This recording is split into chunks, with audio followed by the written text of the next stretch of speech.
Greetings, everyone, and welcome to another episode of the Critical Podcast. I'm your host, Jimmy Good, and returning and joining me, as always, is my go-to podcast compadre, Mr. Joe Lever. Joe, how you doing? Jimmy, I'm spent. He's spent. Doing all right, man. Doing all right. Good to be back. How you doing, pal? I'm doing just fine. I've missed you, and I'm glad that you're here because there's some stuff we're going to talk about this week that I really want your opinions on, obviously. And for people who are joining us here for the first time, thank you so much. We're going to talk about the old guard in kind of depth here in a little bit, but we're going to go over a little bit of news first. I'm going to throw some news things at Joe like this.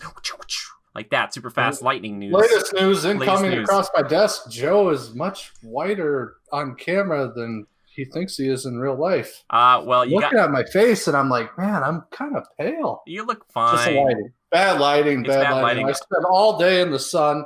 I mean, I can work on my underarms. Look at that. Tan, ghost white. Tan, ghost white. Uh-oh, I had a bat wing there. I was gonna say I'm pure ghost white. Like I'm Snow White basically at this point. I've joked with people if you put my hand next to paper, you wouldn't know where my hand ended and the paper began.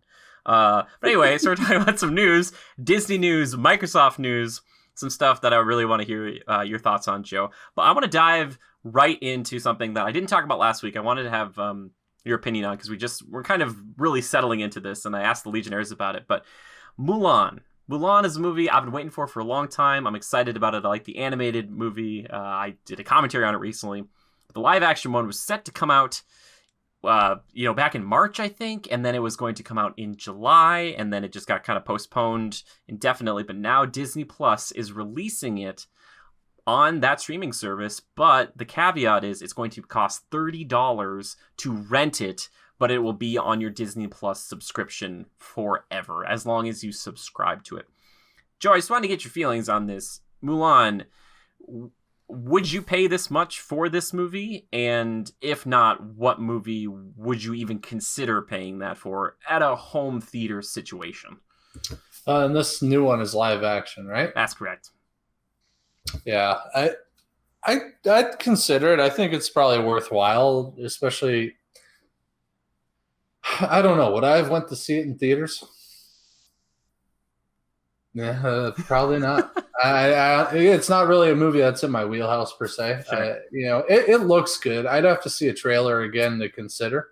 What would going to the movies cost me to go see it? I mean, probably $10 a pop for tickets to $20, and then by the time you get sodas, 30, 32, 33.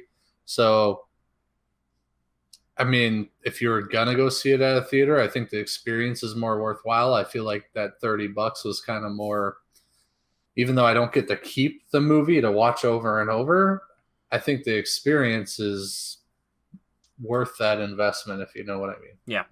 The going out to the theaters, reaction from other audience moviegoers, I enjoy that part of movies. So keeping it on your account to watch whenever, downstream of that doesn't incentivize someone like me much. Sure. But for like families where like you have a kid that loved the animated Mulan, or things of that nature, I think it works well for them because now the kids just watch it over and over on repeat until they're sick of it, which they probably won't get it, like Frozen, Yeah. So I think for certain audience members, I think that's a really good deal. A family of 4, parents taking the 2 little kids to go see it, and the parents aren't going to mind watching a movie like that, especially live action. They would have spent, call it at a good theater, a big one, call it, $58, $60, somewhere in that neighborhood, right? Yeah. So, I mean, they're getting a bit of a deal, although you miss out on that movie-going experience, which I'm sure isn't a deal breaker for a lot of people and much more convenient for the parents, right? But yeah. So I think you kind of have 2 categories of people. So, for me, I'd prefer it be in theaters, but, I guess for families, it's an added bonus that they get to keep it and watch it downstream and stuff like that. And I don't know. Sure. Is it a good thing that it's just a streaming service now? It's kind of the world we live in. Tough noogies, we got to deal with it, I guess. But hopefully it doesn't become a consistent thing moving forward where Disney's just going to, Yeah, it'd be in theaters too if you want to do that, but it's also for rent on Disney Plus, and it's like I don't know. Yeah. What movie would It's you want to weird. see? Like, if you would you pay $30 for right now? Like, for instance, if Endgame came out and it was last year at this, like, and it came up this year at this time, would you pay $30 to see Endgame at home? Yeah, because it's my only method of seeing it. Yeah, exactly. For that movie, it'd be like you have to. I'd be like, I have to. Oh my Yeah, gosh. it's like, I mean, I got to see how this thing ends Yeah. or what happens, or Infinity War, same sort of deal. I would Yeah. have, It's like a felt like I season had. finale of a TV show that you've been watching for a decade. Exactly. Yeah, yeah, very well put. But so I guess that's a good example of it depends on the movie for me. Um, it's tempting with Mulan. I think I'll go and watch a trailer. And, I remember when I saw the trailer originally, I thought, man, that looks really freaking good. I think I even saw it in theaters prior to watching the movie. Um, and, it gave me good vibes. So maybe I'll change my tune when the time comes and I might purchase it. But, yeah, it doesn't necessarily incentivize me to keep it because for me, it's kind of a one and done deal on a movie like that. But Yeah. yeah, I don't know. I will miss, depending on how long this trend goes for, I will miss the movie going experience. I just love that, the dark theater, the good sound, the big screen, the snacks, the chuckles from other audience members, all that sort of stuff, right? Yeah. You enjoy that stuff too, Oh, I right? love it. Like, Yeah, for sure. yeah, it's good stuff. So, Well, but I think it's a good middle ground for now. So good on Disney for doing it. yeah, well, I think too, one of the other considerations is they just reported, I think recently, like $3.5 billion in operating losses due to reopening their parks. So I wonder if it's just something where it's like, hey, not releasing one movie is going to fix all this, but when a large corporation like that takes a hit that big, and this is unprecedented times, obviously, like if you have something just sitting somewhere on like a hard drive like this, and you're like, and you also have Black Widow, and you say to yourself, all right, well, which one do we do first, and you say, well, let's start with Mulan, see how that goes, and it has to be a really big success. It has to be a success that's big enough that Disney reports it, basically, to be like, we're overwhelmed by how many people are watching this, and we love it so much, and it's been such a success, we're going to do Black Widow in October, or something like that, right? Like, that's the only way we're going to see that. I know the Legionnaires, for the most part, we'll get to them later, aren't super stoked about this. I might just watch it and like review it for people because that's kind of like what I do. So we'll see, and then maybe I can get back to you. And I can be like, yeah, it's totally worth that money, or I might be like, I don't know. I don't know if any movie for me like Infinity War is, it's not fair. Endgame, like for sure, is going to be worth that to me personally. But for a remake, I think is a harder sell for some people to be like, I'm going to pay that much money to go see it. And maybe people wouldn't have seen this in theaters. I think I would have seen this in theaters. I don't typically see the live action remakes in theaters, but I think I would have seen this one just because it looked so interesting and a bit different than the original. So yeah, I was just curious. I was like, yeah, Joe, I know Joe's a big movie theater guy like me. One day I just want to have Joe, I just want to make, and we were posting stuff in the Discord about this. This guy had made like a 2-story movie theater in his house. And I was like, I want just like 6 rows, like my own little movie theater. I don't need a balcony above it, but like I would want to do it up and just be like, all right, well, we're doing movies at home now, everybody. Like, or like the cinemas I've heard are doing this, like you can rent out cinemas right now and watch like older movies.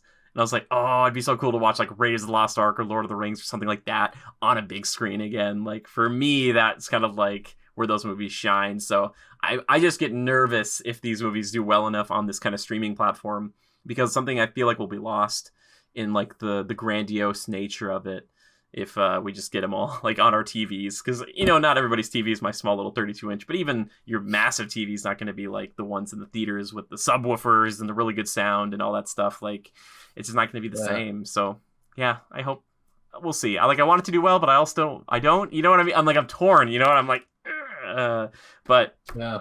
I hope it's good. So let me riddle you this: which movie do you think would have done better in theaters, Black Widow or Mulan? I think. Mulan. I think no. I think well. Oh, let's be honest though. Okay, I have to think this. I have to put my bias aside. Mulan would have done better. Why? It's it's focused around China, and China's killing it right now. I think if you took that out of the equation, I'd say Black Widow for sure, just because Marvel's so big right now. I don't know if they've made any like actual flops. Maybe critically, some people don't like certain ones of the MCU. Sure. I don't think Marvel's in a place right now where they can even lose on that. But I think because Mulan is specifically set in like old school Chinese folklore, that movie would do bonkers numbers. And maybe that's what they're counting on, is that a bunch of I don't know what the Disney Plus situation is in China, but if it's anything, like if there is an install base for that, they might make a lot of money on this, but they do need to make a lot. They need to make, because this costs $200 million to make. There's a lot of money for a remake of an animated film. So this is like Marvel, close to Marvel level basically for budget, and so that's that's a lot of money. So, but I think I'm with you, Joe. I think Mulan would have definitely made more for that fact alone. That's just business. That's just business. You know what I mean?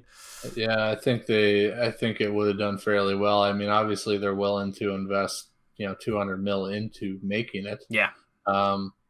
It would not surprise me in the least if it was like one of those gangbuster movies.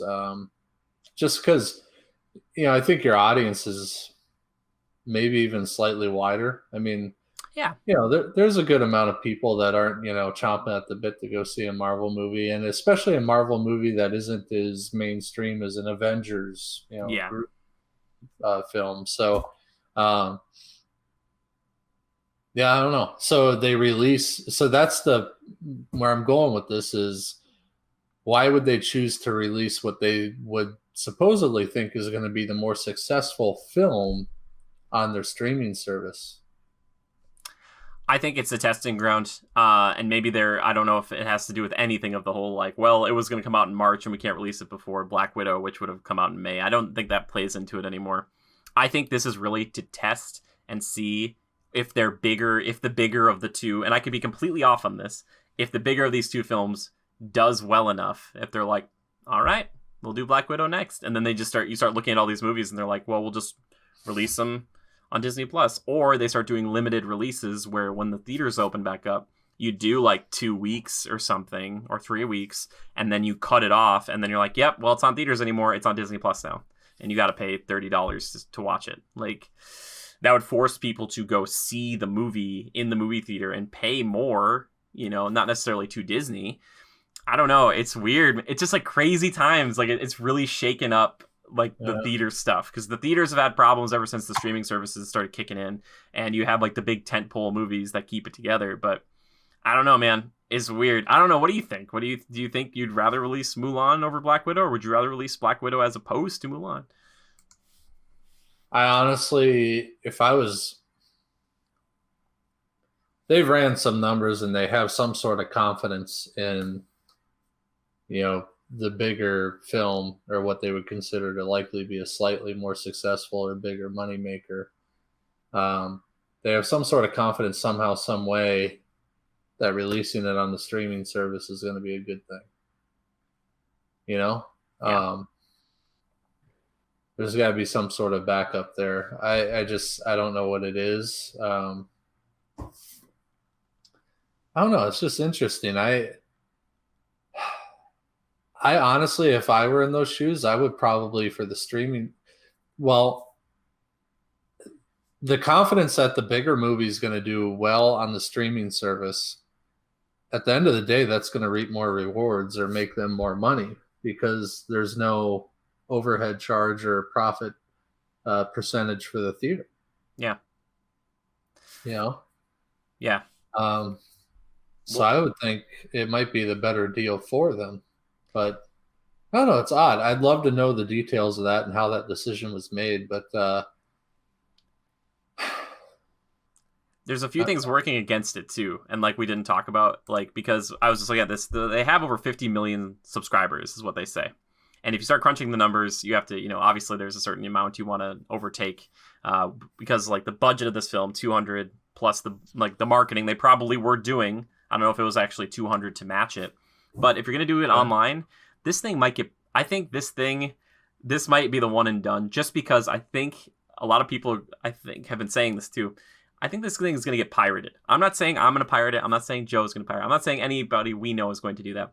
But what I'm saying is, I think that the moment this thing goes out, I think this thing will be one of the most heavily pirated films because it's just easily accessible. It's just like, it's on the internet. Like, the hackers and the people just be like, oh, perfect. The pirates will be like, great. There it is. It's for free for everybody. So I don't know if that means that, like, Disney knows that. Like, that's another part of that equation, right, Joe? Like, where they're like, all right, if we get this many people to watch it or rent it, and, you know, this many people are going to, like, basically not pay for it, and then we're going to have to deal with the piracy aspect of it.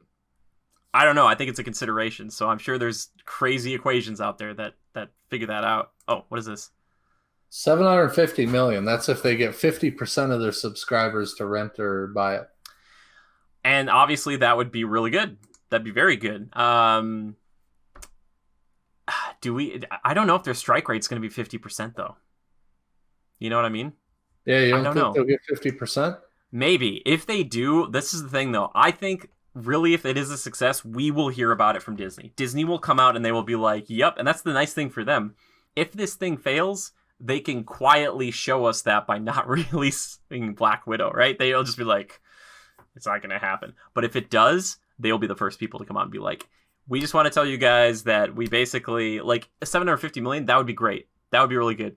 Let's see. 30%, 500 million.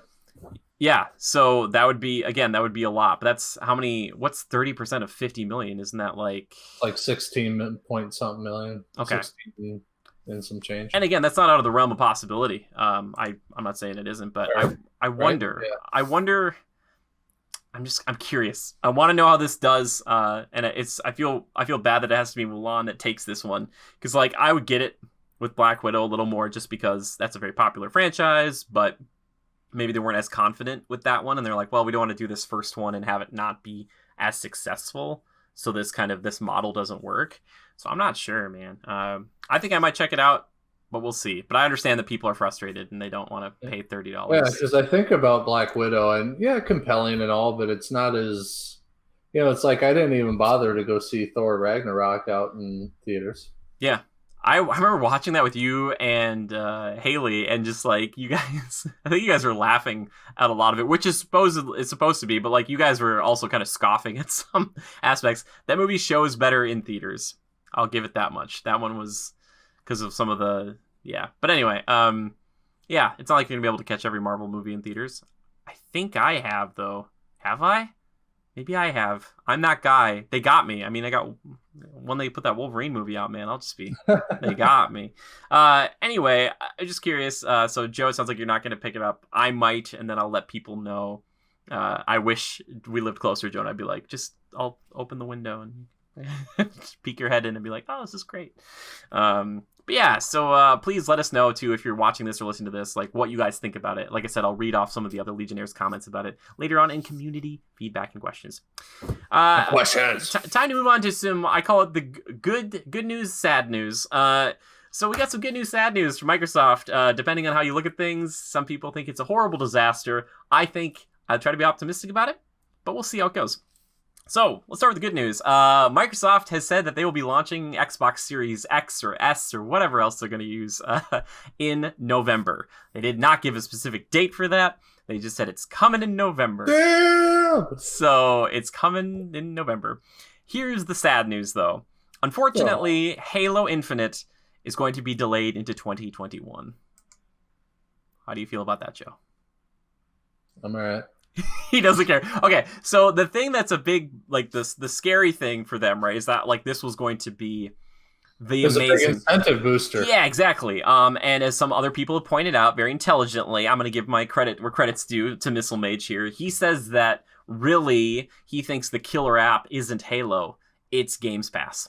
And as much as I don't, like... I wish that wasn't necessarily the case, because I want the killer app to be just like the game and not like a big service like that. But it really is. Games Pass, it gets more ridiculous on the day.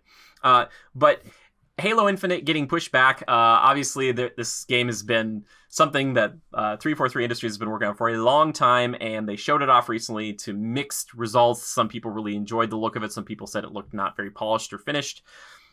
I always say, this is for me, I always say, a rushed game is forever bad. And I think a lot of people, have kind of resound with that statement. But with a new console like this, and when they're kind of touting that, like, hey, the next Xbox is coming with a Halo, oh my gosh, which is going to be a big deal. I can see why a lot of people are crestfallen or hurt by this, especially Halo fans who've been kind of waiting for another big Halo game. But it's Yeah. still coming, so there's still incentive there to buy the Xbox Series X. Well, and here's the other thing too, Joe, is because they've said that game will also be playable on Xbox One. So that's the tricky thing, is because it'll probably come to Games Pass, and then you'll be able to play that on, your Xbox One, your PC, or the Series X. The biggest thing the Series X touts right now is that it's the most powerful console. And the hope was that, like, when they showed off Halo Infinite, they'd be like, oh, this is the most powerful console, and look at how good it looks on here. It will, like, you can play it on these other systems. It's not going to be as good. They even said that, like, multiplayer is going to run at like 120 frames per second, which I don't know if that's like is totally true. I was like, that would be like butter. Like, you're like, are you kidding me? But and maybe I've played games that have run at that. I don't know, but all I'm saying is, like, I get why there's more and more people who are kind of like, I don't know if I want to get a Series X at launch now, because they don't have that thing that's like, hey, you gotta get this, right at launch day. But here's my thinking, Joe. If it comes out in November 19th is when good old Cyberpunk 2077 like launches, and for me, that's like the game I've been waiting for, and I want to play it. Not on PC. I get that maybe the most powerful PC, blah blah blah. But I want to play it on like the nicest, newest thing, and I feel like that would be a cool, like, if they launched it around that window, that'd be really good for them. Like, it's not going to be the same as if they were to release it with a Halo game. But I don't know. I'm just trying to be positive about it, because there's a lot of people who are like, this is over. It's horrible. You've ruined it. But at least they're not rushing this Halo game out. That's my thought. What do you think, Joe? But so technically, Cyberpunk 2077 is going to be the Xbox, like the same coincide release dates. Maybe that's just my thinking. If it's coming out in November, that's like the big release for November, along with, I don't know if Assassin's Creed comes out around then. I think that'd be excellent, because what better game to show it off? Halo, I'm sure it'd be great, but I mean, Halo is very. I don't think it's not. We've seen it before, right? Yeah. Okay, it's gonna look a little crisper, cleaner, whatever. But in the grand scheme, it's still Halo. Master Chief is gonna look like a guy in a suit of armor, maybe a bit more detail. Okay, whatever. I think if you really want to show this thing off, Cyberpunk is an excellent game to do it. Yeah. I wish they'd do that. That'd be nice if they did like a whole thing where it's like, this is running on Series X, even though Cyberpunk isn't an exclusive and it's coming to, cross-platform. But I think, like, if you could kind of push that a little bit further than they have. And I understand, again, people are frustrated that Halo's not coming out, but I'd rather have them not screw this up, especially with Halo. Halo and, like, Gears to a lesser extent, but, like, you can't just be like, just push it out, it's fine. Like, you can't do that with Halo, like, especially if you're taking this long on it. You can do that with other titles and other franchises, especially if they're, like, to some degree, like, multi-platform, where it's not going to be like, it's the identity of the console, but, like, it's like God of War. They wouldn't be like, just push it out, push out a God of War. If it's not done, just push it out. Like, they wouldn't do that. Like, Sony wouldn't do that. So I get it. I get people are frustrated with it. But yeah, I don't know. I'm trying to be optimistic. If there was one game that you would get slaughtered for, like every tomato and vegetable from the garden thrown at you, if you screwed it up, Halo would be it. Yeah, and that's the thing. In the past, they've done things where people get really angry, and they've made some, like, decisions that people didn't really like, especially like Halo 5 Guardians. And I think they're just trying to course correct and, like, try to make sure that like goes really well. But yeah, like, they released these two different statements today, these press releases, like, Halo's getting delayed, but also, and then there was another one that was like, but it's Xbox, Series X is coming out in November.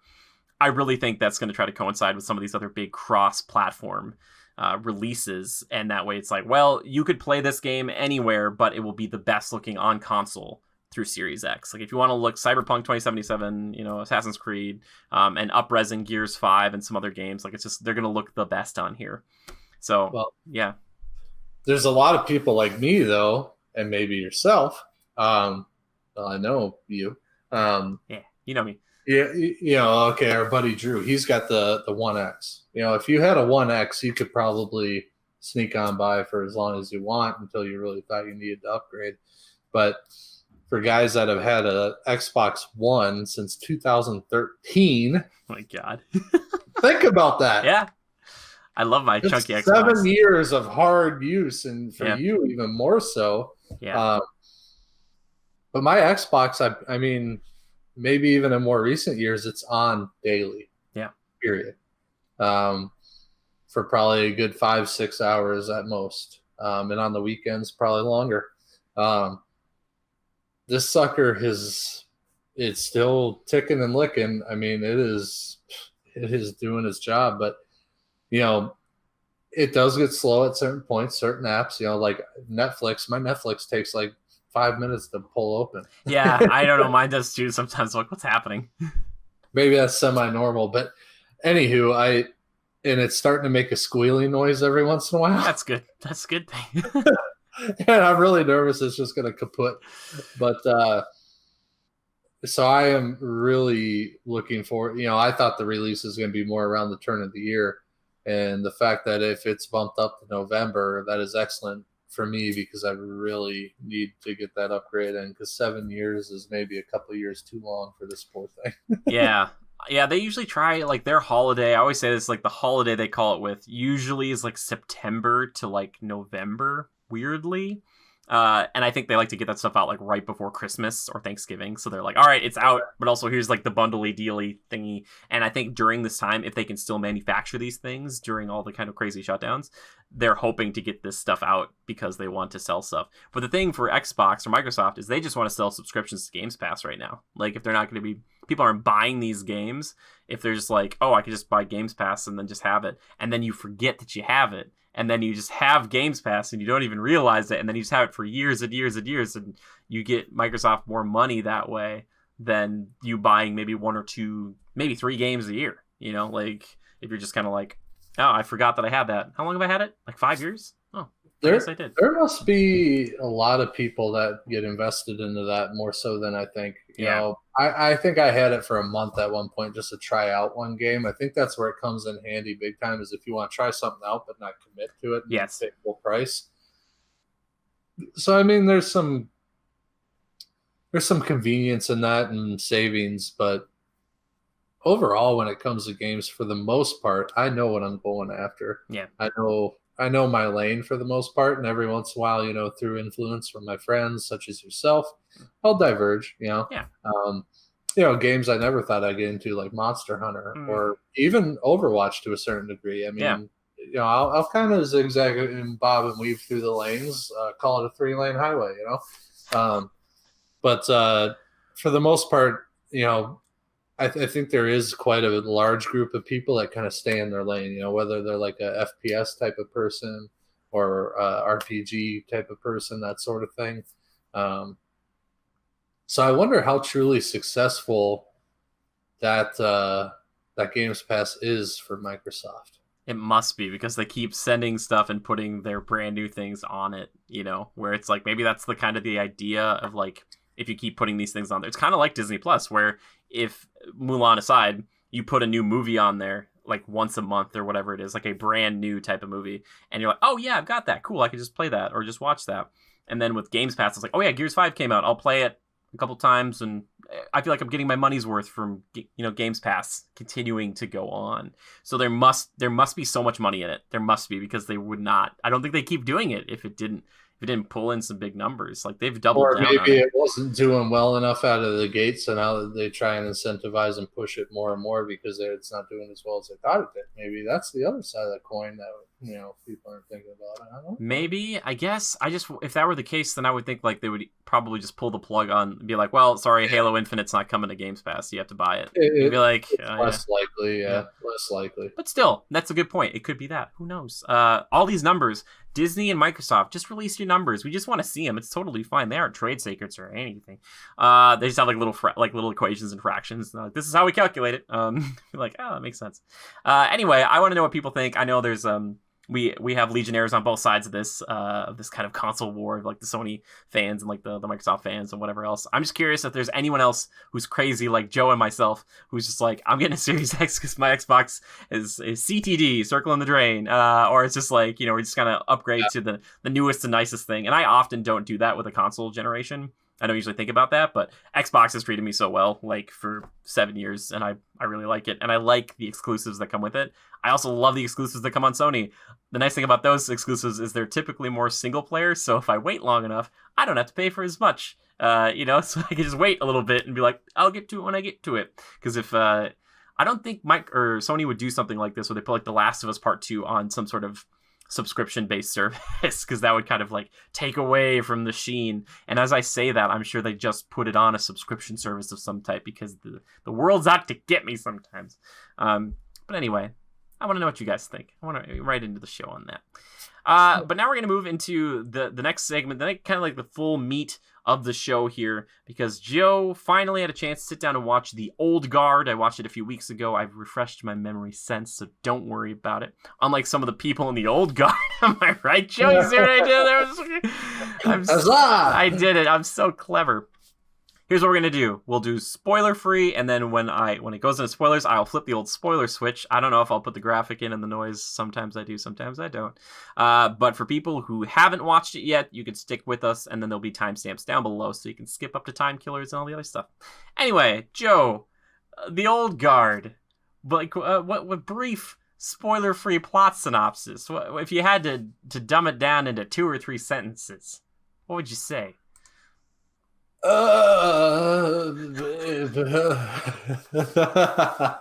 Immortal soldiers, small covert ops group, been around for a long time, finding a new recruit, training her, and slaughtering people, cannon fodder, you name it. What? Joe, that was amazing. That was so good. You should be writing for the back of the box. Wait, except it's Netflix, so they don't have a box. But I did see a bunch of ads for it where it was like, the summer blockbuster has returned, and like Charlize Theron was kind of walking by with an axe, and I was like, has it? I was like, did it go away? Like, or was that the whole, it was like, this summer we didn't have those, so like, it's back on Netflix. So, like, initial impressions from you, Joe. Like, this is a movie that kind of came out of nowhere. It is actually based, I believe, on a graphic novel or comic of the same name, a little bit different, I think. But what did you think of it? Overall impressions and feelings towards it. Let's say this. I want to think of a really good way to put this. Okay. I have nothing bad to say about it. And what I mean by that is it's just straightforward and semi-basic. It's safe, in a sense. Safe. There you go. It is safe. Yeah. They really didn't do anything wrong, but they didn't really do anything spectacular. And the one other thing I'll say about it that I think is it's owed is that it's a very cool concept. Yeah. Did you know the concept going into it, or was it brand new to you when you watched it? No, kind of. I mean, the trailer kind of lets you know that they're immortals. I mean, you see them get riddled with bullets and they get up again, right? I wish that trailer hadn't come out almost, because like that would have been a cool moment in the movie. You've been like, wait, what? Exactly. Yeah. That would have been like, wow, this ended quickly. Oh wait, what the hell? Yeah. You're totally right there. But yeah, it's just a safe movie. It's straightforward. They did there's some unpredictable moments and all, which is good, but could it have been something more? For sure. But really, can I complain? No. And I know that sounds pretty like, geez, Joe, could you be any more cryptic and lame about it? Well, I have nothing real bad to say about it. It's just it finds its lane on the highway and it stays there and it cruises at the speed limit. Yeah. Yeah. If the speed limit's 70, maybe it hits 74, 75 now and again. But yeah. Me and my metaphors, right? But I love it. No, it's good. Well, I echo your sentiment too, because like I watched it. It's like, okay, yeah, it is very straightforward. There wasn't like the twists and turns aren't like huge. I think they saved kind of like one towards the end where I was like, okay, I guess that does make sense, and kind of something I was thinking about during the movie. But all right, and we'll get to it in spoilers. But I thought it was very straightforward. It's not overly flashy. I think if you enjoy Charlize Theron, who's I think really great. Just in general, like you'll like this movie because there's a lot of her. If you like John Wick style fighting, there's plenty of that, which seems to just be Yep. everywhere nowadays. And it's like I feel bad because I feel like it's losing a little bit of that sheen, even in the John Wick franchise, where I'm like, yeah, I know what you're gonna do. You're gonna do a spin and shoot him in the head. Like there's a lot of that. And I don't know. I thought it was fine. It's fine. Yeah, and I guess I'd like to add into my thoughts that it is well stylized well. Yeah. I like some of the fight sequences and the way they develop and run through. I also feel that during some of the cool amped up sequences, I really liked the music choices. They're a little more contemporary. Oh, Contemporary, is that the right interesting. word for Okay. that? Yeah. Um, I kind of like they mix that in a little bit, and it's like it kind of gets you amped or kind of bobbing your head to it as they're sitting there freaking just slaughtering people. But so I kind of enjoyed that. I thought it was used appropriately, um, and wasn't off-putting. Whereas Sure. in sometimes they'll get a movie and they'll throw in like a Billie Eilish song that you're just like, okay, Yeah. I get it's popular right now, but you had to pigeonhole that in there. Yeah. But I guess basically, would you recommend this right now for someone who's got a Netflix subscription or not? hell yes, because I think comparing it to most of what's on Netflix, it's probably one of the better films. Yeah, I was gonna say probably. And besides, like that one that's coming up with like Christopher Evans and Ryan Gosling, which like something Gray, the Gray something, or it's like Yeah. $200 million are put into it. Usually, Netflix doesn't do this type of thing very often.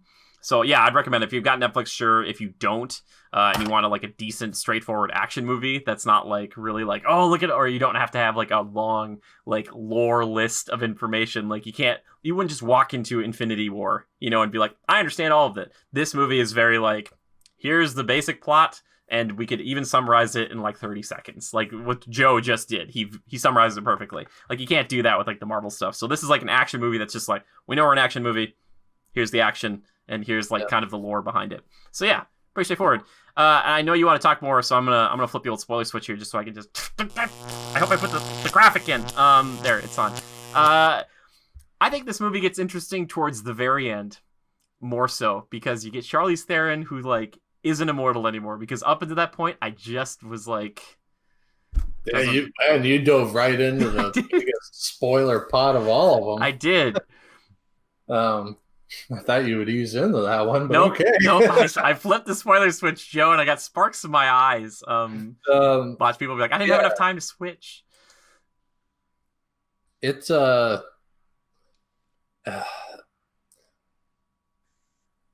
I'm trying to think if I agree with you. I'm trying to think of all the moments. I think there are other interesting moments. I want to say that though. Like I thought it was the most interesting at the end. Like I like that right. there was. You're right.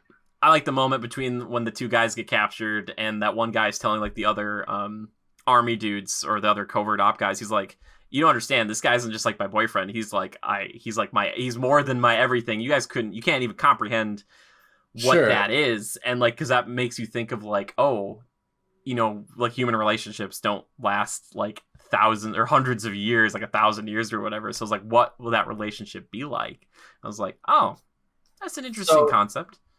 I don't want to risk offending anybody, so I'm not going to get into it too much, and I wouldn't intend to offend anyone. But so here's the thing: obviously, now more so than ever, LGBTQ and everything having its place in the films, and films being more inclusive and everything. That's all fine, obviously. But sometimes I feel like in certain movies that can be done the same way hetero relationships are done in movies. Sometimes they feel very forced or pigeonholed. Oh, sure. Just for the sake of we have to have a relationship or a love interest. In this particular example, that actually I thought it was very appropriate and carried, gravitas or weight to it because, you learn that these guys have been around since like the Crusades. Yeah. So that's how old they are. And on an immortal scale, so that actually really meant something in there, and it wasn't just all buff and show kind of a thing. Oh yeah, totally. And the grand scheme, I just liked how they, inserted that relationship into this group. And regardless of hetero or other, so I guess hats off to him for that. I wanted more of it. I wanted Charlize Theron to have somebody too. Like even like I think it'd be just interesting. I want more of that because like those relationships over time, they don't all have to be romantic, but they could have been for a time. They could have been romantic for like 300 years and then hated each other for 700 years or something. Like Sure. that sort of thing would have been, or like two people who were like cave people together, or something, and they'd be like, I've known you since we, the first time we strapped a rock to a stick. You know what I mean? Like here's like that would be Yeah, great. I I don't know. yeah. Overall, I thought moments like that were well done. Very how do you want to say, artistic and just classy, I guess. Yeah, did this show look a little bit, and I don't mean this in a bad way, maybe it's just because I've watched so many flashbacks in them, but when they did the flashbacks in this show, it reminded me a little bit of like how CW would kind of do a flashback. Like a CW, like a Green Arrow would do it, where they would just kind of like jump back to a thing and you're like, clearly this isn't the main story, but they kind of shot this, this one day and they're kind of like, oh, it's, she's in this like old school garb and stuff, and you like, I it looks. don't know. I would have liked to have seen some cooler flashbacks. Dude, When yes. they're telling the new recruit, the Marine girl, when they were telling her about the history of the group and whatnot. I wish they would have done more flashbacks besides just Charlize, and maybe showing them all fighting together in Crusade, something of that Oh nature, man, that instead would've of been just sick. the witch trial thing. Yeah. Um, Although I realized that the trial and them losing that her partner or whatever was, the more focal point of the story. But yeah, just there could have been a bit more of that, and I think I would have enjoyed it. And seeing that background would really kind of amp things up a little bit. I agree. I think they needed an X-Men Origins Wolverine style opening or whatever that is, that montage where it's like them fighting throughout the Oh, years in the yeah. various wars, and maybe it'd be like them for the first two wars, and then one of those times it's like two or three of them running against another one because one defected and one was like, oh, you know what, I sided with this group during this war, and it was like these immortal warriors trying to kill each other on the battlefield. Like that would have been really cool. I think it would have been like, all right, here we go. I've been like, that, or just like watching them go into like World War II or something. Like, and you have like, and you have like Charlize Theron's character who can't die, and they'd be like, yeah, well, you're gonna stay home and make weapons and stuff, and she'd be like, no, I'm gonna go to the front lines. They'd be like, no, and then she could have been like their like special secret operative, and they'd be like, oh wow, she actually doesn't die, great. Like, and I get they want to keep their abilities a secret, right? But I agree with you. I wish I could have more of that stuff during maybe more modern times too, just to see some of that. I think it would be True. it's really interesting. That's all I'm saying. I I Yeah, I would wager to bet, like, obviously it gets amped up there towards the end when they're going to rescue the two guys who were captured and they're doing the experiments with drugs and whatnot. The whole goal is to learn how they live so long and how they heal in order to reproduce some sort of pharmaceutical to help, create longevity in the human race, kind of a thing. Mm-hmm. Which, by the way, sounds like a horrible idea. Yeah, it's a horrible idea. Population issues as it is now. Yeah. Anyway, the very end, though, I think is the biggest twist. And obviously, they talk about her in the flashbacks being it was originally Charlize and this other girl were the two first immortals. And when they did the witch trials or whatever, they put her in basically like a metal sarcophagus type of thing with eye holes and whatnot. And they dropped her over the edge of a boat into the ocean. That was interesting. I didn't think it would come back to mean anything. And then sure enough, at the end, that guy who got kind of exiled for ratting him out walks into his apartment, and there she is, acting normal, but drinking water after drowning for 500 years. First of all, set it up for a sequel. How well is this movie going to do? Is everybody going to watch it? Oh, of course they did. Let's do it again. Yeah. And so they set it up for a sequel, and clearly that girl's going to be, there's no way she's sane in any way. Yeah, no. I mean, you drown for over 500 years over and over every 2 minutes on the minute. Yeah. I hate how they just assume she died. They like tell their new recruit, they're like, "Yep, and she died," and it's like, you don't know that. I was like, you're immortal beings, and I get that it would be almost impossible to find this person. Like we searched and searched. I'm like, why don't you go back out with some more like I don't know advanced stuff? Like when's the last time you looked? Because I feel like at some point we would have developed some technology to go find her and get her out. So it's like, why didn't you just keep looking? Like you just gave up. I was like, what if it was one of you? And this happened to you. Like empathize with that person for a second, and you're like drowning again and again for that much time.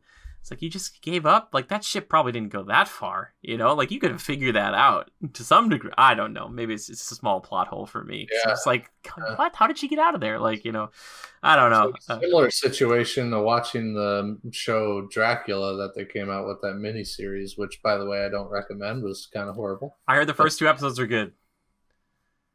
Yeah, it starts out okay, but later on it gets really freaking... I heard it gets bad. It has like a lawyer. Yeah, it's weird. Anywho. Yeah. But it's like that. How? It's like Dracula? Is it like... Oh, because at one point he gets tossed overboard in his coffin of dirt and sits for a long time, and then they harvest him out of the water. Of course they do. I want to say this too. We were talking about the fight scenes earlier. I think they're all right. I think the one that people kind of maybe go back to is the one in the church where she goes around just killing everybody. I think it's fine. And I'm not saying that John Wick, like, he obviously does similar stuff. I just don't... I think it's because of, like, her ability at that point is that she can't really be hurt. And it's just, like, a cool person sequence. It just didn't really do much for me. I was like, because there's no tension there. It's just, like, they're kind of talking over her and it's just kind of happening somewhere. But I like to have a little bit more of that in my fight scenes, just even like a hint of danger, because like that's what they get right at the end. Because up until this point, they didn't, like they didn't have any of that. It was just like, oh, they die and then they come back, and although they're able to capture 2 of them, I mean, if they were able to capture the others, that's true. Yeah, that's true. And there's that. It's not like it's totally without consequence kind of a thing. Yeah, and their fear is like being trapped in a cage. And I guess for me, that concept maybe would ring true a little bit more with this new villain in the next movie, because you get to see what it's like to have someone who's been trapped for that amount of time. Because it's their fear, but we haven't really confronted that dark mirror of them. It's kind of like in Raiders of the Lost Ark. You got Indiana Jones and you got Belloc, and Belloc's like the bad version, like if Indy sold out. Like that's what I wanted more of, because this movie only had like super tech kind of like CEO dude who's like, I'm gonna make everybody live forever and we're gonna make so much money and I'm a good dude, but I'm actually a really horrible person who will just shank people. That guy, I mean, a little cliche, that character. Yeah, so much. But did you notice how close his eyes were? Thank you. I know it's not his fault, but it really was something. They almost touched in the middle, man. They almost touched in the middle. He did a great job. But it was very like they wanted.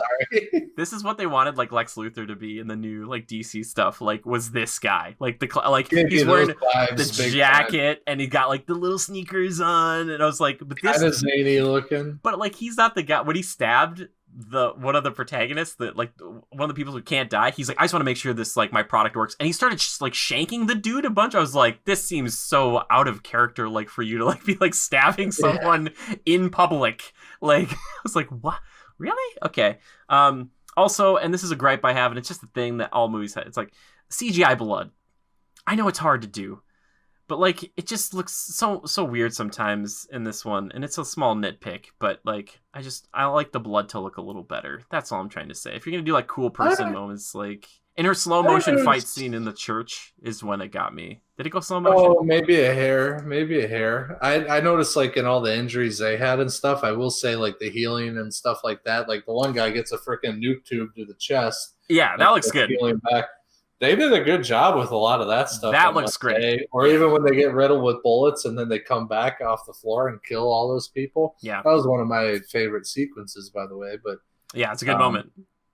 I like how the SWAT guys like turn at the end and they're like, yeah, we killed him. And there's like 20 of those dudes and they all just kind of turn and start talking to each other. Just like, oh my God, look at these freaks. And they're like, they all start standing back up. They're like, oh, what do? We don't have any more bullets. We use every single bullet we Yeah. had. It's like, I emptied 2 mags. How many did you empty? All 5 of mine. I don't have any left. exactly. I was just like, you guys professionals.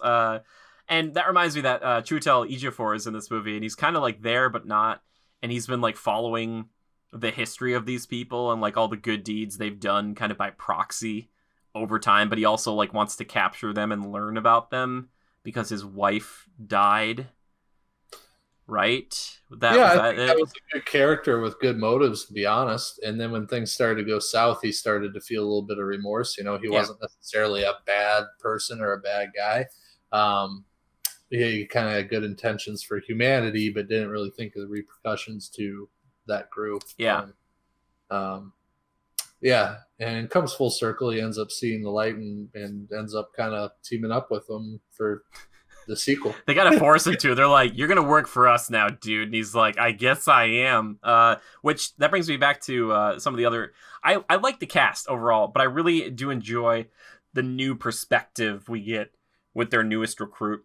And I think she does a great job. I think she's really interesting. I think there's like kind of interesting moments, I keep using that word, but like with her in the military as a Marine and kind of dealing with, you know, inadvertently shooting some guy and that guy like slits her throat and like that, and then like her whole platoon kind of turns against her because they're like, you were dead and now you're fine, and everyone thinks she's a freak. It's like, I thought that was interesting. I was like, I would not be that person. I'd be like, oh my god, you came back to life. I'd be like, are you like unkillable? I'd be like, oh my god, you're my best friend. Like, we're gonna be on my team forever. You're the unkillable warrior. But yeah, I thought that was you cool. go in first every time. No shield required. Yeah, but I thought she was cool. I don't know what you thought about her. Did you like her character? Oh, yeah, I thought she was fine. Trying to think. Yeah, I wouldn't say anything special, or overwhelmingly so, but plays the part well overall. She jumps out a window with that dude who's got like an axe, the bad dude. I didn't understand the point of that. The guy was already, dead. Why'd she tackle him out of the window just to try it? Because it looks sick, dude. And we've talked about this. If we had the powers of Superman, both of us, like, especially you, we'd be getting in just like, you just get in fights. And you just be like, I just want to see if I can punch you through a building. Like, I think fight is a strong word. Sure. Yeah. It's funny because we're talking about this, and I've been working on this thing for so long. You would make an excellent Hyperion, Joe, for Marvel. I really think so. So when that wish list video comes out, I'll be like, I base this on Joe, my friend Joe. If he had superpowers, this is the first thing he would do. Yeah. I'm not totally evil. I just get frustrated with people from time to time. My line of work is stressful.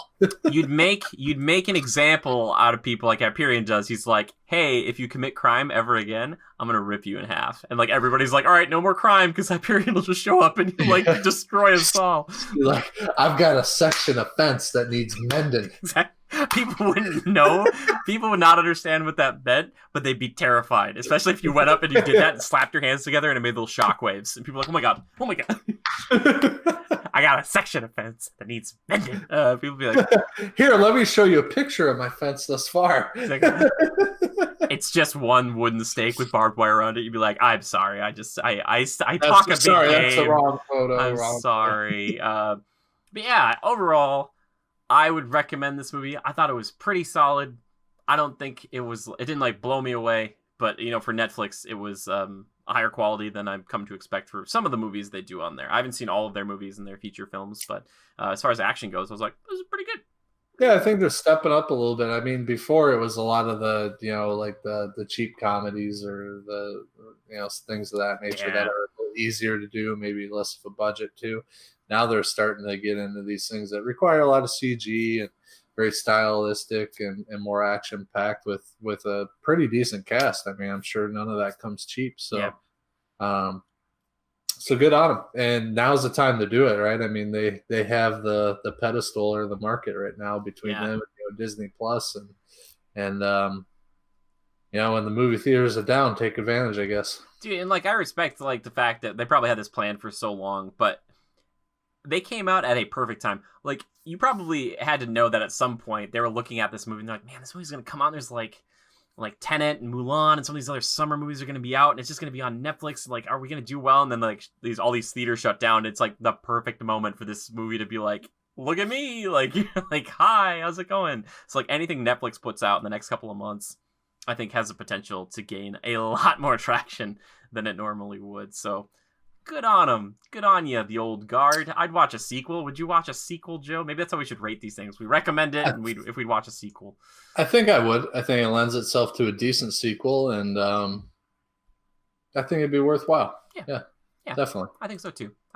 And again, I just love Charlize Theron. She's done so much. She's a very talented actor, and she also seems so comfortable just acting. Like, especially in this movie, she seems like so like you got the new kid who's just like pacing and terrified the whole time, and she's just like sitting on a plane that's about to crash. She's like, well, we're gonna survive it, so like it's not a big deal. Like, she just seems like she's just there. She's just like, I'm cool. But like that's her character. Like, she's just like, I've been around the block so many times, you don't like, not much phases me anymore. Like, I really think she did a good job. They all did a good job. Yeah, I agree. I think it was a good cast overall. Yeah. Period. All right, Joe. Well, we're done talking about the old guard, and that means we get to move into the next segment of the show. Do you remember what it's called? Community feedback. Nope. And nope. Nope. Try again. What do you want to kill time with? Segment?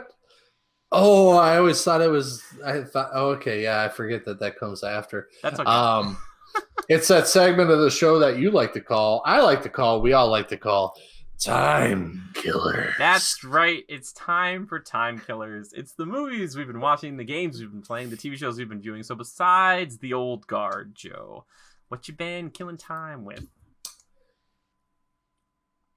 I've been killing a lot of time with the show Lucifer. Oh. All 4 seasons done as of this afternoon on my lunch break. Okay, gotcha. Okay. Yeah, I don't know. I got sucked in. I really liked it. I really liked the cast. Well, mostly Lucifer, but he's Tom Ellis. I really like him. I think the show it crosses all the bridges with the classic tropes and whatnot of television of this nature, but. And it can be slightly hokey at times, but it's a very cool concept and an interesting take on, hell, heaven, hell, or, celestials and the devil and all that. It's like a very modern twist and kind of a different perspective on it all. Yeah. Which I kind of enjoy. Sometimes I wish that they would go a little darker and more real with it. But as an overall, I think it's good. It starts out in the earlier, first season or so. It starts out as being pretty formulaic, but it's always a through line. It's like every case that he works with the detective on is, relating to his mental being and his current status or what he's going through at the time. And he's like, oh, their marriage broke up because he got sick of her or whatever. I have to know why, or, and so he obsesses. He's finding incentive into it besides the punishment of bad people kind of a thing. And it's just an interesting character and just perspective all around. And I like that it eventually gets less formulaic and there's a bigger plot at foot. Especially in season 2 and 3, more so in 3, I believe. I believe that's the season that Tom Welling is in.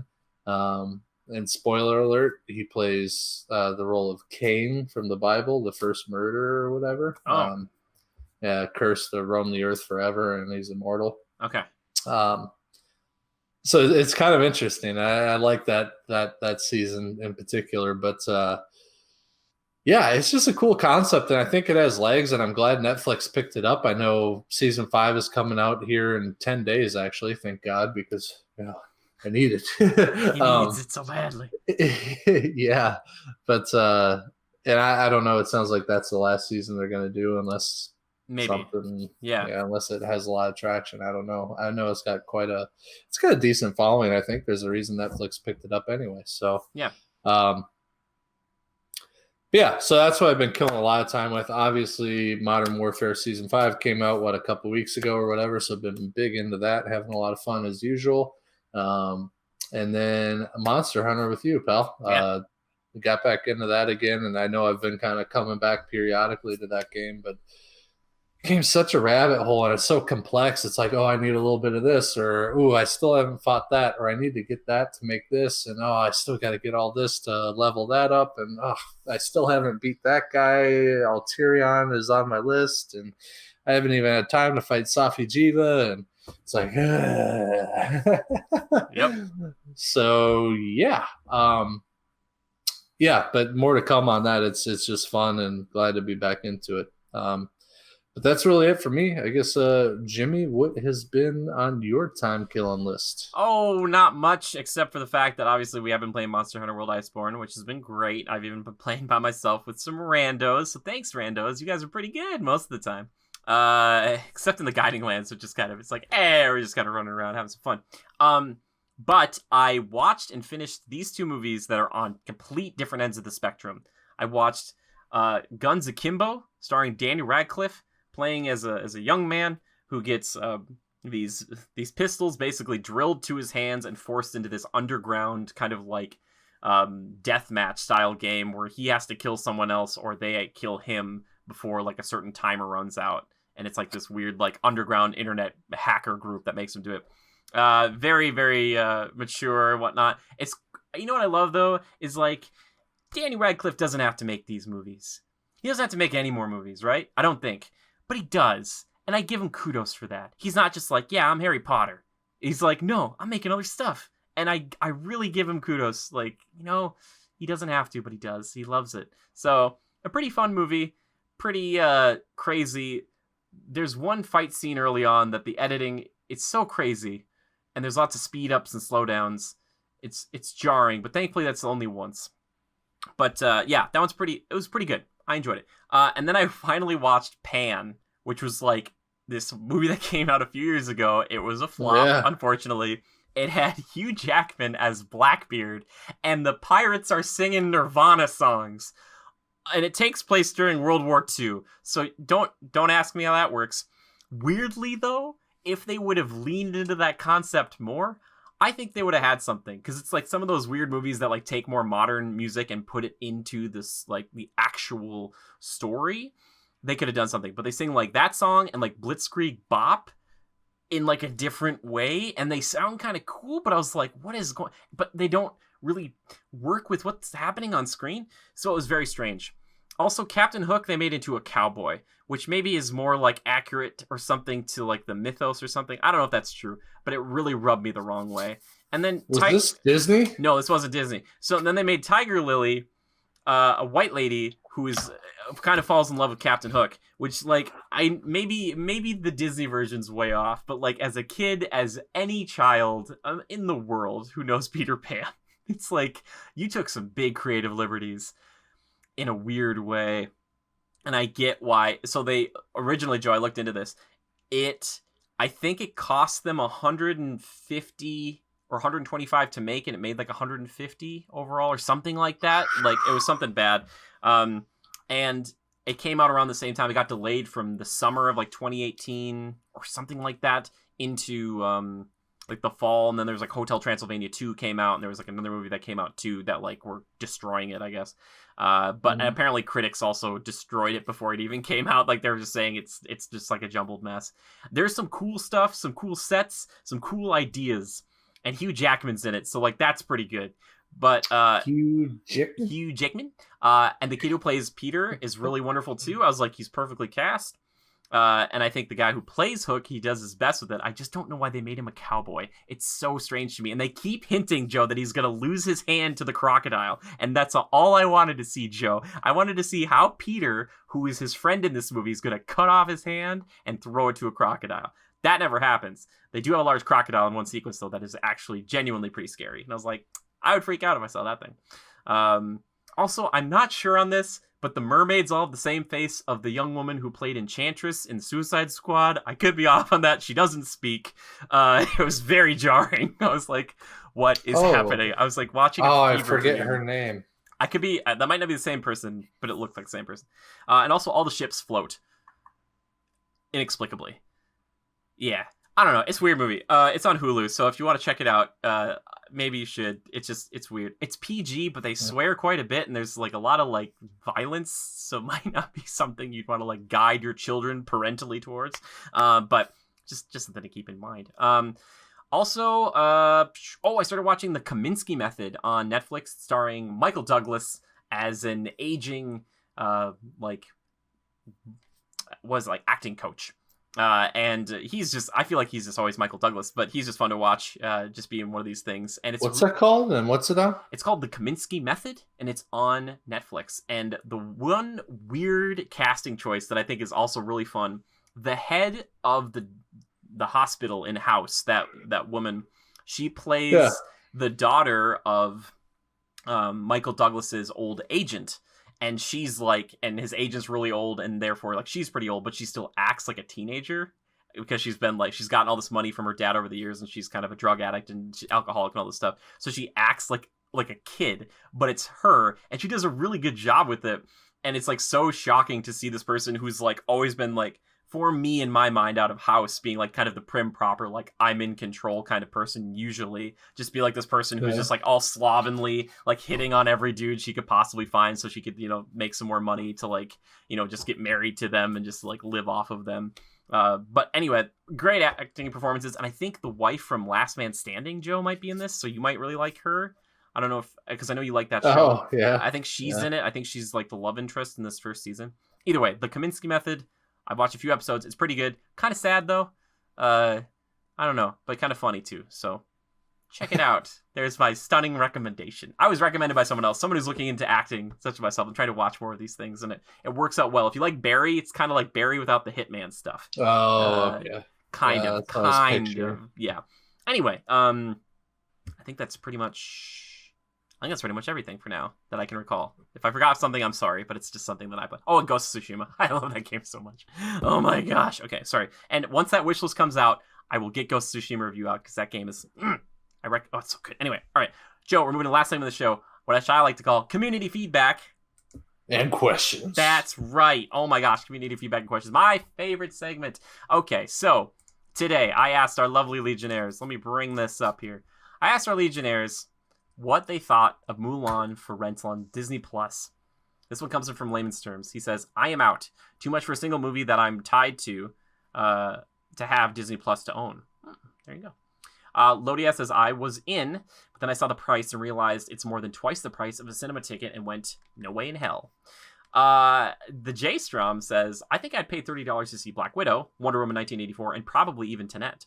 While I do think Mulan looks like a great film, I think I'll wait until it's just available to watch regularly on Disney+, which, by the way, I think is really going to happen, or it'll be like a month or two after, it'll be like, it's $20 or $15.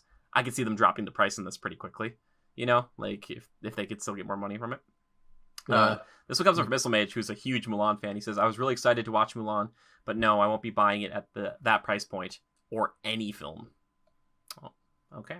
All right, that's pretty good. And then they also wrote in, because I wanted to hear what they thought about Halo Infinite being delayed. And this is what Zora Caviar said. He said, 2021 without even a release month or quarter? Oof. On one hand, I'm glad they're giving it the time it needs and being safe with COVID, but at this point, it just seems like Sony is going to continue steamrolling Microsoft right into the next generation. They really needed Halo to be a launch title, which I forgot to mention earlier on. They did delay Halo Infinite, and they cited COVID being the reason, like one of the reasons they can't. They did. That's what they've said. So, makes sense. The J-Strom said, my official Halo statement, this blows, but not because I was really excited for Halo. It's because I want to root for Xbox, and I want them to really compete with Sony with a killer app. Competition is healthy for this industry. To which Missile Mage said, I'll blow this out later, but Xbox already have a killer app. It's called Games Pass. See what I mean? This comes in for it's Machine and Soul. I think on here he says Der Sask. I think that's his D&D name. He says, yeah, I agree, but I think Sony and Microsoft are drifting apart and will become less competitive doing their own things like Nintendo does. So that makes sense. Or Nintendo do. And they kind of went back and forth on this for a while, which is really interesting. This is a question, though, that comes in from Missile Mage. So everybody, thank you for writing it. I love just hearing your feedback because it's the dialogue, baby.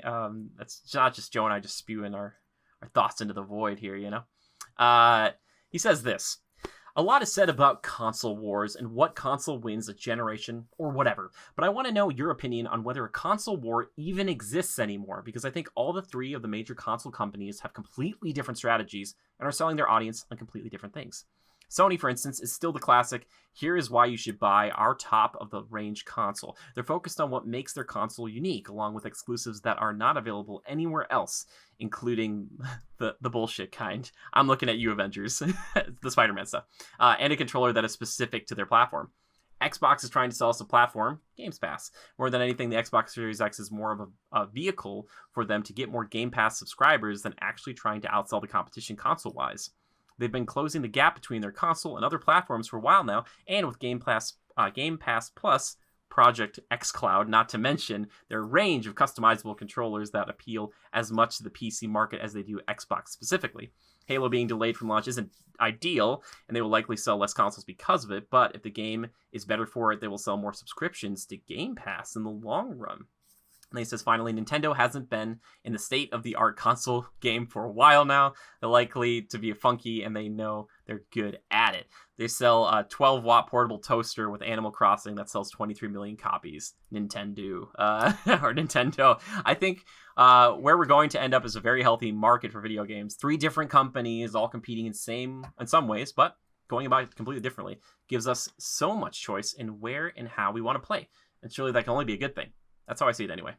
What do you think? Wow. So what do we think, Joe, about whether a console war even exists anymore? Or are they not even fighting over the same space? Is that the real question here? Like, is it to a point now it doesn't even really line up? I don't understand how Xbox and PlayStation can be so different or considered so different. Like maybe a year ago, okay, PlayStation got all the releases for Call of Duty, Black Ops 3 or 4, whichever one it was. They got it all a week earlier than Xbox. Or, it's like, okay, but is that why I'm going to buy a PlayStation? Is a PlayStation more powerful than the Xbox One? I don't know. And does one do the job that I need? Yeah, they're both going to do the job. What do my friends have? Sure. What do my friends have? Yeah. That's really the decision factor for me. I do prefer Microsoft because I like the store more. Like, I love being able to go to the Microsoft store and like any movie or, most apps that I want are there. I haven't messed around with PlayStation or know what that's like. I know you have the PlayStation, but I assume you can get movies there too. Yes, you can. I believe. Yeah, and it's the same scenario. Like anything recent releases, Microsoft Store, you can find a movie or rent. Yeah, I'm not as familiar with that one though, but I'm sure people who have had it the whole time like it better than Xbox because they've had it the whole time, right? Sure. Yeah. So I mean, kind of a horse piece, but I like the app that Xbox has. I like some of the features of the Xbox, but I've had one. Yeah. I think. If typically people stick with it, if that's what you had, that you're just going to get the next one. And if you have your core group that you play most of your games with online, multiplayer wise, and they're all on Xbox, that's probably what you're going to get. If they were on PlayStation, that's probably what you're going to get. Sure. So it's a matter of who buys it first, and then, I got the PlayStation. Okay, well, I guess, if we're going to play together, that's what I got to get, right? But now you're getting a lot of the cross-platform play, like Modern Warfare. You're playing against PC players and PlayStation players if you're on Xbox. It's less competitive. It opens the realm more for it doesn't matter what you own. So I think more and more that war is going to kind of die out a little bit, and it's just going to be a random. What do you prefer, or what have you always had, and what's more available to you, or what is the price point? Yeah. And is there any feature that's better? Sure. You know what I mean? So overall, I don't know. Yeah, I think the war will maybe subside a little bit and possibly die, but I don't know. Can you claim one is better than the other? Does it even freaking matter anymore? I think people that overanalyze that, it's a waste of time. Sure. The one thing I'll say is Sony seems to have many more enticing exclusives, I guess. Sure. Except for disregarding like Halo. But the Spider-Man game, pretty stellar. Yeah. God of War, also a major stellar game. whatever else. But Horizon Zero so Dawn, Persona 5. sure. So there you go. So there, that a list like of games like that, does that sway you enough to go with the Sony option? For a lot of people, maybe, but um, yeah. So I don't know. For me, it doesn't hit home as hard. You're on Xbox, Drew's on Xbox. Hell, my wife's on Xbox. I'm probably gonna stick with Xbox. You know what I mean? So yeah. I want the console that doesn't have Call of Duty anymore so I can play with my friends. I just want Call of Duty to get out of here. You darn battle royales. You'll never be done with it. All right. I say that now, but if I get into Avengers, I might be like, I'm never done with Avengers. Anyway, yeah, Missile, I hear you. And I get it because I think the point he's trying to make is like I always go back to this stupid kind of competition, but it's like, all right, so it's the classroom. Sony's like the A student, or like in the anime, like Sony's like the cool guy protagonist that doesn't always understand like how to be nice, but then like Microsoft is like the main antagonist or protagonist in that, and is like trying to keep up with Sony, or like in the classroom is trying to get as good grades, and Nintendo's just the kid in the back, is doing whatever he wants, like not even paying attention, kind of doing his own thing.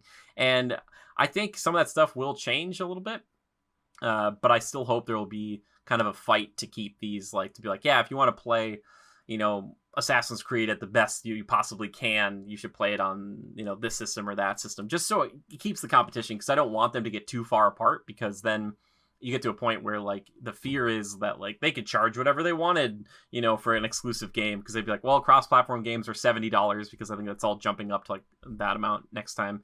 But then, like, they could be like, but, the next God of War is, there's the only place you'll ever get a God of War type game is on PlayStation, and, I want Microsoft to make single party or first party single player games that are really good, but I also would love it if Sony made some like they gave up after Killzone, but they haven't really tried, I feel like, in earnest, or maybe since Mag, to have like their own like first person thing that's theirs. And I'm sure there's something I'm forgetting right now, but like when I think of Sony, I never think of like, wow, that's a really cool place to play with your friends. I'm like, that's a cool place to go play a game by myself. That's just how my brain works. Like Xbox, and I grew up during when 360 was like the place to play online games. Like there wasn't a question. So like for me, Microsoft's always had that in my brain, and I don't know. I want there to be competition. I want games to keep pushing each other. I want game companies to keep pushing each other. I want game console developers and manufacturers to keep pushing each other. But yeah, I think if Games Pass really is the way they're going to do this, then yeah, we might see things like they can push Halo Infinite back, because like Mrs. Mage said, they're going to sell a lot more subscriptions then when Halo Infinite shows up, and they'll be like, hey, for like 3 months, you can get it for $1 each month, but then after that, it's $15 or whatever it's going to be.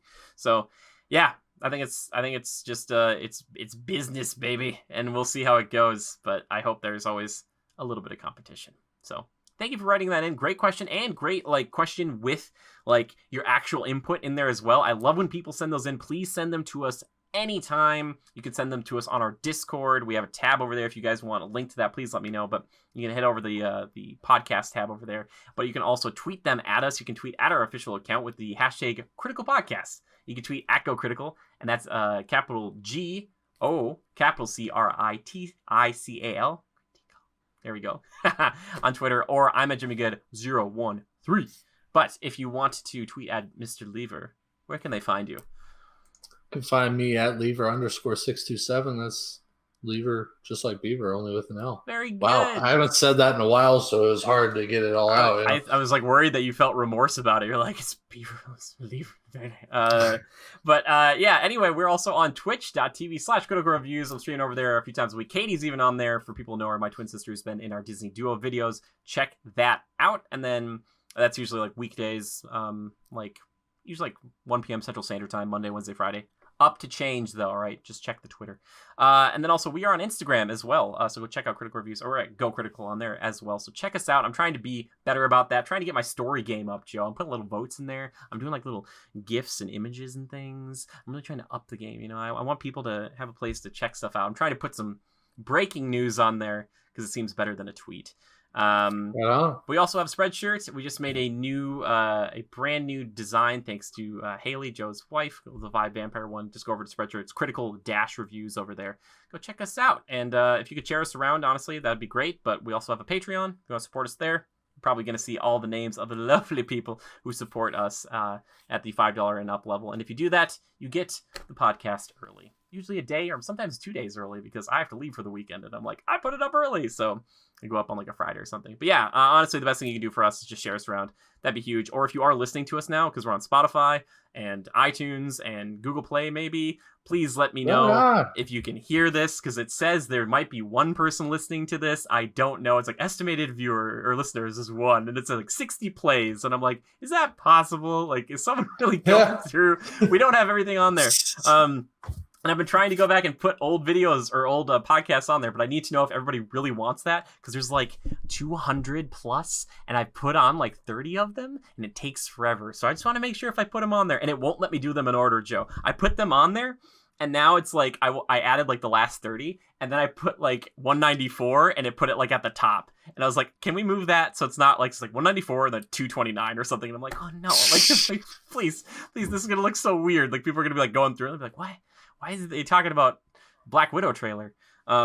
Anyway, yeah, I would just love to know if you guys, or if you listen to this. But yeah, we're on all those things, so please check that out. We also have an Amazon affiliate link. I have so many things. Just check it out in the links below. Share us around, please. I beg you. Thank you.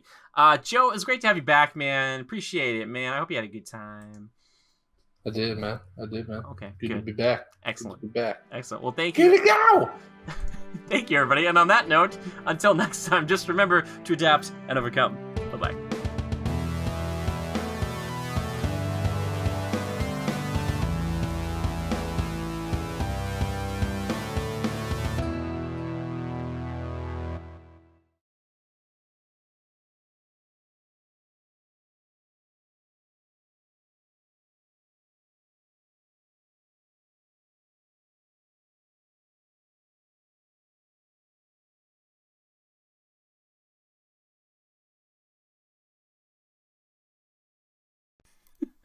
You nailed it.